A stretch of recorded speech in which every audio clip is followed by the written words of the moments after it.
একটি ভূখণ্ড, একটি গণভোট, একটি বিশ্বাসঘাতকতা, আর তার ফল আজকের করিমগঞ্জ। এটি শুধু একটি জায়গা নয়, এটি ইতিহাসের এক ভয়ঙ্কর ষড়যন্ত্রের শিকার হওয়া বাংলার এক টুকরো ভূখণ্ড। বাংলাদেশের অংশ হওয়ার কথা থাকলেও আজ এটি ভারতের দখলে। প্রিয় দর্শক, কেন, কিভাবে ঘটল এই ষড়যন্ত্র? কিভাবে করিমগঞ্জের মানুষ বাংলাদেশের ভূখণ্ডে ফেরার জন্য আন্দোলন করছে? গণভোটের রায় উপেক্ষা করার সাহসী বা কারা দিয়েছে? এই সবগুলো প্রশ্নের উত্তর খুঁজব আজকের পর্বে। প্রিয় দর্শক, আমাদের চ্যানেলটি সাবস্ক্রাইব করে পাশেই থাকুন।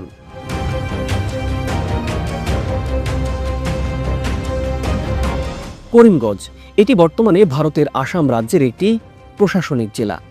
উইকিপিডিয়া কি বলছে শুরুতেই সেটি দেখে নেই। 1947 সালের আগে অধুনা বাংলাদেশের সিলেট অঞ্চলের সাথে যুক্ত ছিল এটি। 1947 সালে ভারত ভাগের সময় বিতর্কিত গণভোটে এই অংশটি সিলেট থেকে বিচ্ছিন্ন হয়ে যায়। করিমগঞ্জের গুরুত্ব শুধু ভৌগোলিকভাবে নয়, বরং এর প্রাকৃতিক সম্পদের কারণেও। বাংলাদেশের সিলেট যেমন তেল ও গ্যাসে সমৃদ্ধ, তেমনি করিমগঞ্জও। আজকের ভারতের সবচেয়ে বড় গ্যাস ক্ষেত্র আছে এই করিমগঞ্জে, অথচ এই অঞ্চল গণভোটে বাংলাদেশে থাকার পক্ষে রায় দিয়েছিল। দেশ ভাগের সময় ব্রিটিশরা সিদ্ধান্ত নেয় করিমগঞ্জ সহ পুরো সিলেটের ভাগ্য নির্ধারণ হবে গণভোটের মাধ্যমে। জনগণ নিজেরাই ঠিক করবে তারা কি থাকবে পাকিস্তানের অর্থাৎ বর্তমান বাংলাদেশের হয়ে নাকি ভারতের অন্তর্ভুক্ত হয়ে। সেই গণভোটে করিমগঞ্জের সংখ্যাগরিষ্ঠ মানুষ পূর্ব পাকিস্তানের অর্থাৎ বাংলাদেশের পক্ষে রায় দিয়েছিল। কিন্তু তারপরও কিভাবে করিমগঞ্জ ভারতের অন্তর্ভুক্ত হলো?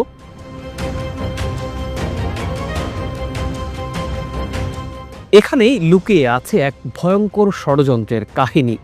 করিমগঞ্জের সংস্কৃতি, ভাষা, ইতিহাস সবকিছুই সিলেটের সাথে গভীরভাবে সংযুক্ত। এখানকার মানুষ সিলেটি ভাষায় কথা বলে। খাদ্যাভ্যাস থেকে শুরু করে প্রতিটি জীবনধারা সিলেটের মতোই।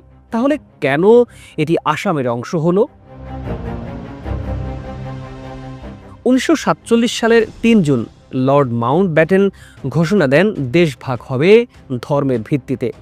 সংখ্যাগরিষ্ঠ মুসলিম এলাকা পাকিস্তানে যাবে আর হিন্দু সংখ্যাগরিষ্ঠ এলাকা থাকবে ভারতের অধীনে। সিলেট তখন ছিল মুসলিম সংখ্যাগরিষ্ঠ এলাকা, কিন্তু আসাম নিয়ে তৈরি হয় বড় বিতর্ক। তাই ব্রিটিশ সরকার ঘোষণা দেয় গণভোট হবে। জনগণ ঠিক করবে তারা ভারতের অংশ হবে নাকি পূর্ব পাকিস্তানের হবে।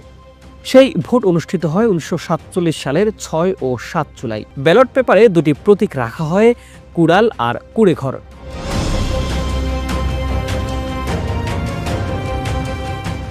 কুড়াল মার্কা মানে পূর্ব পাকিস্তানের সাথে অন্তর্ভুক্তি, আর কুড়েঘর মানে ভারতের সঙ্গে থাকা। পুরো সিলেট অঞ্চলে ভোটার ছিল তখন প্রায় 5.5 লাখের মতো। 77% ভোট দেয় এবং 56.56% মানুষ কুড়াল মার্কায় ভোট দিয়ে পূর্ব পাকিস্তানের অংশ হতে চায়। গণভোটের রায় ছিল একেবারেই পরিষ্কার, করিমগঞ্জ সহ পুরো সিলেট পূর্ব পাকিস্তানের অংশ হবে। কিন্তু এরপরেই শুরু হয় গভীর একটি ষড়যন্ত্র।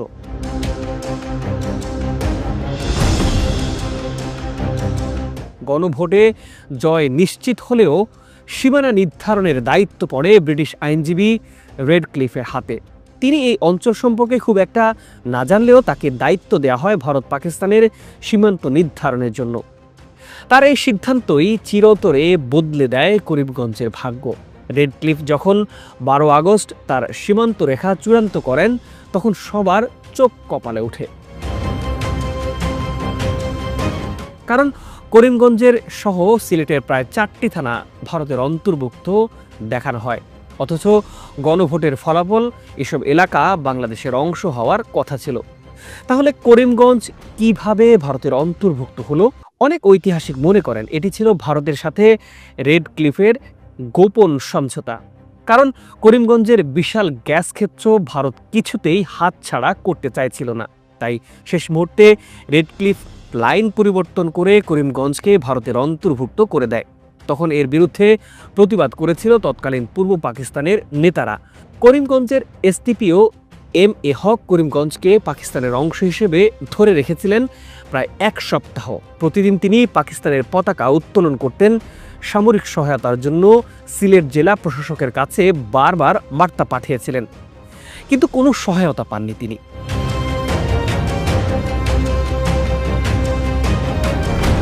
14ই আগস্ট পাকিস্তানের স্বাধীনতার পর 15ই আগস্ট ভারত স্বাধীন হয়।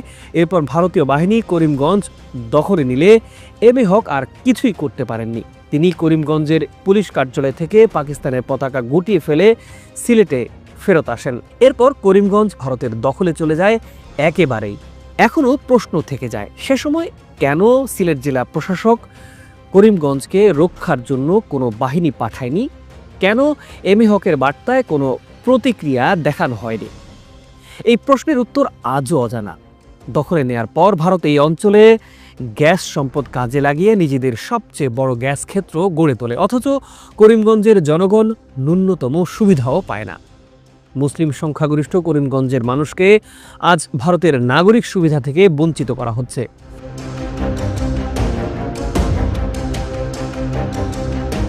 ভারতের বর্তমান সরকার করিমগঞ্জের নাম পরিবর্তন করে রেখেছে শ্রীভূমি। সেখানে মুসলমানদের বাংলাদেশি অনুপ্রবেশকারী হিসেবে চিহ্নিত করা হচ্ছে। আসামের মুখ্যমন্ত্রী হেমন্ত বিশ্ব শর্মা পর্যন্ত প্রকাশ্যে বলেছেন করিমগঞ্জের মুসলিমরা আসলে বাংলাদেশ থেকে আসা অনুপ্রবেশকারী, অথচ তারা হাজার বছর ধরে এখানেই আছে। প্রিয় দর্শক, এই পরিস্থিতিতে করিমগঞ্জের মানুষ কি করবে? তারা কি ভারতের দমন নীতি মেনে নেবে, নাকি আবার বাংলাদেশের ভূখণ্ডে ফেরার লড়াই শুরু করবে?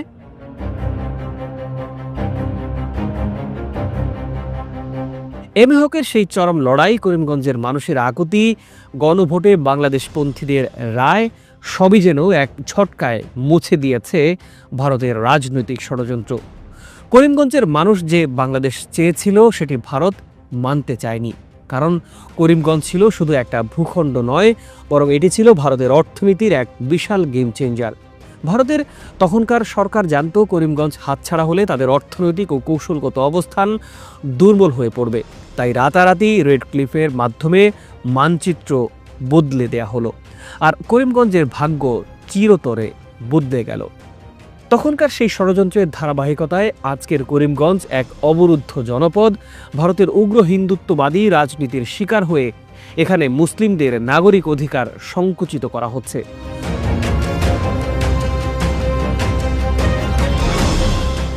করিমগঞ্জের জনসংখ্যার 65% মুসলিম, কিন্তু তারা কি প্রকৃতপক্ষে ভারতের নাগরিকত্বের সব ধরনের সুযোগ সুবিধা পাচ্ছে? উত্তর হলো একেবারেই না।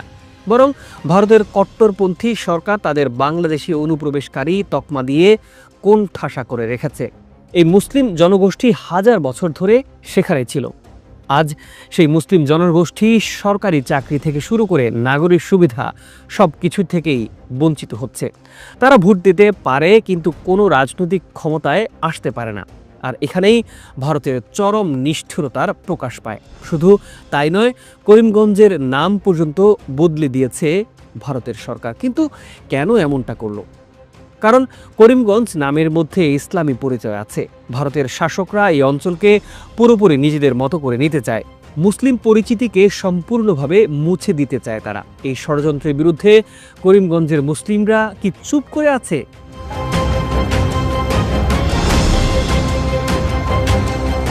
উত্তর হলো একেবারেই না। করিমগঞ্জের অলিগলিতে চাপা উত্তেজনা, আলোচনার কেন্দ্রবিন্দু একটাই, ফিরতে চায় বাংলাদেশ ভূখণ্ডে। সামাজিক যোগাযোগ মাধ্যমে ক্রমেই বাড়ছে এই দাবির প্রতিধ্বনি। মানুষের মুখে মুখে ঘুরছে ইতিহাসের সেই সত্যতা যা এতদিন ধামাচাপা দিয়ে রেখেছিল ভারত। করিমগঞ্জের সাধারণ মানুষ আজ যেন বাংলাদেশের দিকে তাকিয়ে আছে। তারা জানে একসময় তারা ছিল বাংলাদেশেরই অংশ। কিন্তু বড় প্রশ্ন হলো, বাংলাদেশ কি করিমগঞ্জের এই সংগ্রামে পাশে দাঁড়াবে?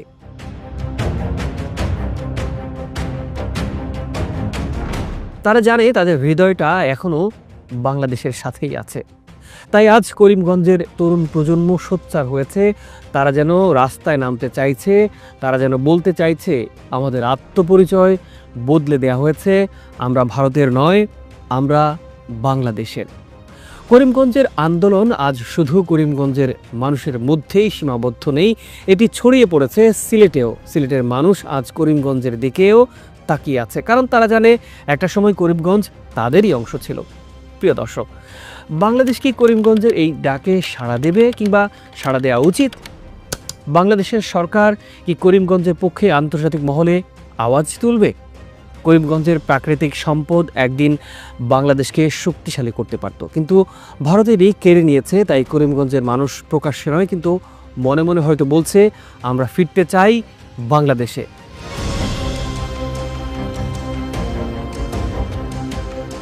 প্রিয় দর্শক, আমরা আপনার কথাও জানতে চাই। অবশ্যই লিখে আপনার মতামত জানাবেন। আর আন্তরিক অনুরোধ রইল আমাদের চ্যানেলটি সাবস্ক্রাইব করে পাশে থাকার। ভালো থাকুন, সুস্থ থাকুন। আজ এ পর্যন্তই।